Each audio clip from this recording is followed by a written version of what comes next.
सरस्वती पूजा के दिन तुमने यह एक काम नहीं किया तो हो सकता है तुम जीवन भर पढ़ते रहो, मेहनत करते रहो, किताबों के ढेर लगा लो, लेकिन विद्या तुम्हारे भीतर ठहर कर ना बैठे। क्योंकि मां सरस्वती केवल अक्षर नहीं देती, वह संस्कार देती है, वह स्थिर बुद्धि देती है।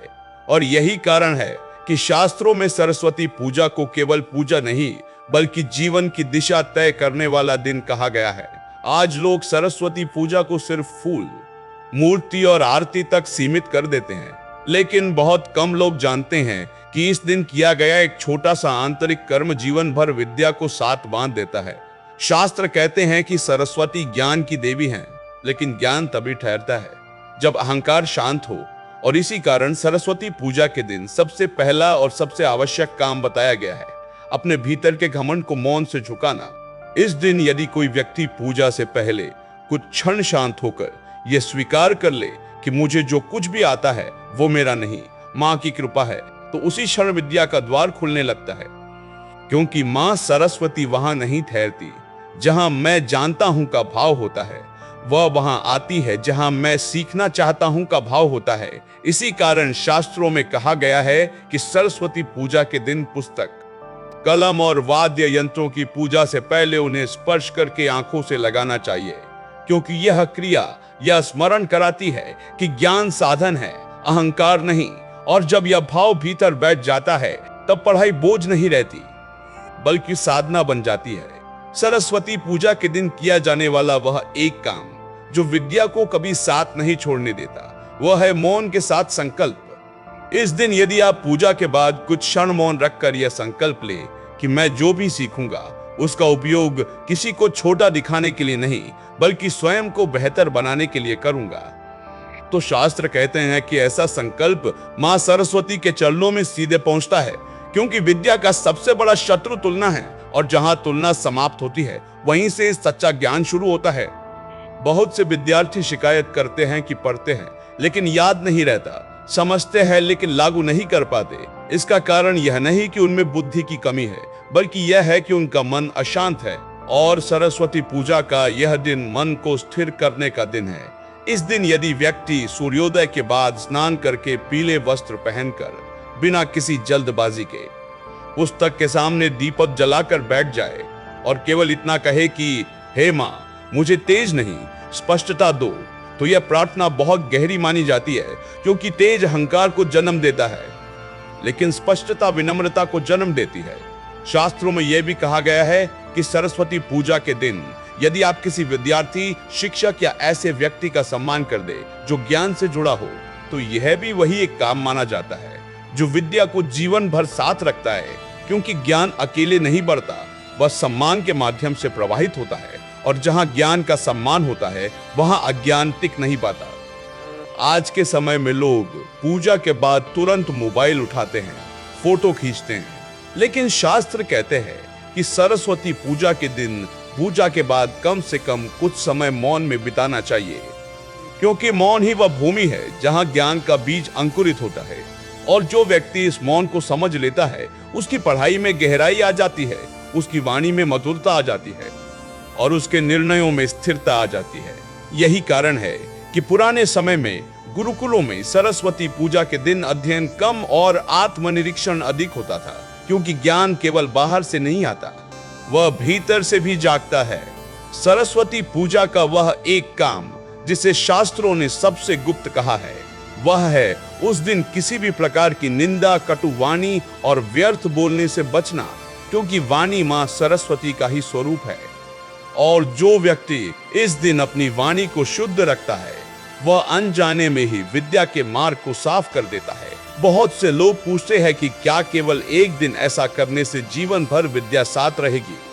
तो उत्तर यह है कि यह दिन बीज बोने का दिन है, और यदि बीज सही भूमि में बो दिया जाए तो वह जीवन भर फल देता है। इसलिए सरस्वती पूजा के दिन किया गया यह एक काम अहंकार को झुकाना, मौन रखना, संकल्प लेना और वाणी को शुद्ध रखना मिलकर ऐसा प्रभाव पैदा करता है कि पढ़ाई बोझ नहीं रहती, ज्ञान डर नहीं देता और सीखना संघर्ष नहीं लगता। यही कारण है कि कहा गया है कि सरस्वती पूजा के दिन यदि तुमने यह एक काम सही ढंग से कर लिया तो विद्या कभी तुम्हें छोड़कर नहीं जाती, क्योंकि तब तुम विद्या के स्वामी नहीं बनते बल्कि उसके सेवक बन जाते हो।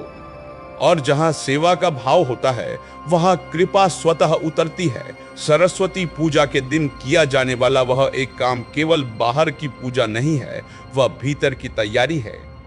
और यही कारण है कि जिन घरों में पीढ़ियों तक विद्या बहती रहती है वहां केवल किताबें नहीं होती, वहां संस्कार होते हैं, क्योंकि मां सरस्वती वहां वास नहीं करती जहां ज्ञान को हथियार बनाया जाता है, वह वहां ठहरती है जहां ज्ञान को सेवा बनाया जाता है। इसलिए शास्त्रों में बार बार यह कहा गया है कि सरस्वती पूजा के दिन यदि व्यक्ति अपने भीतर यह भाव जगा ले कि मुझे जो भी आता है वह दूसरों को नीचा दिखाने के लिए नहीं बल्कि स्वयं को विनम्र बनाने के लिए है, तो उसी क्षण विद्या स्थायी हो जाती है। क्योंकि अहंकार ज्ञान का सबसे बड़ा शत्रु है और यही अहंकार धीरे धीरे स्मरण शक्ति को कमजोर करता है, एकाग्रता को तोड़ता है और बुद्धि को चंचल बनाता है। बहुत से विद्यार्थी कहते हैं कि पढ़ते समय मन भटकता है, विषय समझ में आता है लेकिन याद नहीं रहता। उसका कारण बुद्धि की कमी नहीं बल्कि भीतर छिपा हुआ मैं है जो हर समय स्वयं को साबित करना चाहता है। और सरस्वती पूजा का यह दिन उसी मैं को मौन से झुकाने का दिन है।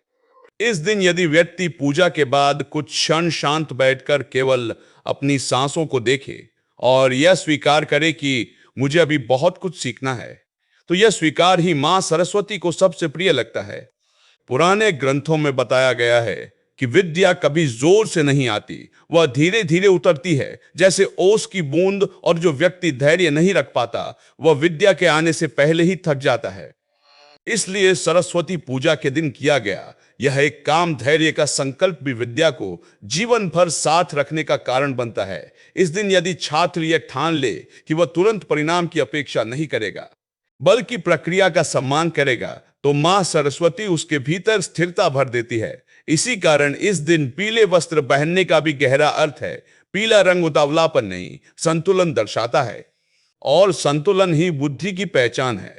शास्त्र कहते हैं कि जो व्यक्ति सरस्वती पूजा के दिन अपने जीवन की तुलना दूसरों से करना छोड़ देता है वही वास्तव में विद्या के मार्ग पर आगे बढ़ता है, क्योंकि तुलना से केवल ईर्ष्या जन्म लेती है और ईर्ष्या बुद्धि को संकीर्ण बना देती है। सरस्वती पूजा के दिन यदि कोई व्यक्ति यह भी संकल्प ले ले कि वह किसी की विद्या, सफलता या बुद्धि का उपहास नहीं करेगा, तो यह भी वही एक काम माना गया है जो विद्या को स्थायी बनाता है। क्योंकि मां सरस्वती वहां नहीं रुकती जहां विद्या का अपमान होता है, चाहे वह अपमान दूसरों का हो या स्वयं का।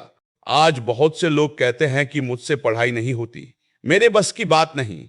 यह भी स्वयं की विद्या का अपमान है। और सरस्वती पूजा का दिन यह याद दिलाने आता है कि विद्या किसी की बपौती नहीं, वह कृपा है। और कृपा उसी पर टिकती है जो स्वयं को योग्य नहीं बल्कि कृतज्ञ मानता है। इसलिए शास्त्रों में कहा गया है कि सरस्वती पूजा के दिन किया गया यह एक काम विनम्रता, मौन, संकल्प और कृतज्ञता मिलकर ऐसा वातावरण बना देता है कि विद्या जीवन भर साथ चलती है। क्योंकि तब ज्ञान केवल परीक्षा पास करने का साधन नहीं रहता, वह जीवन जीने की कला बन जाता है। और जब ज्ञान जीवन का हिस्सा बन जाए तब उसे कोई छीन नहीं सकता। अब जरा अपने मन से पूछो, क्या तुम सच में सीखना चाहते हो या सिर्फ साबित करना चाहते हो? अगर आज यह बात तुम्हारे दिल तक पहुंची हो तो मां सरस्वती से मन ही मन यह एक वचन जरूर लेना कि जो भी ज्ञान मिलेगा उसे अहंकार नहीं, सेवा बनाओगे। कमेंट में नए सरस्वती नमः लिखो और इस वीडियो को किसी एक विद्यार्थी तक जरूर पहुंचाओ, क्योंकि विद्या बांटने से घटती नहीं और मां सरस्वती यही देखकर सबसे ज्यादा प्रसन्न होती है।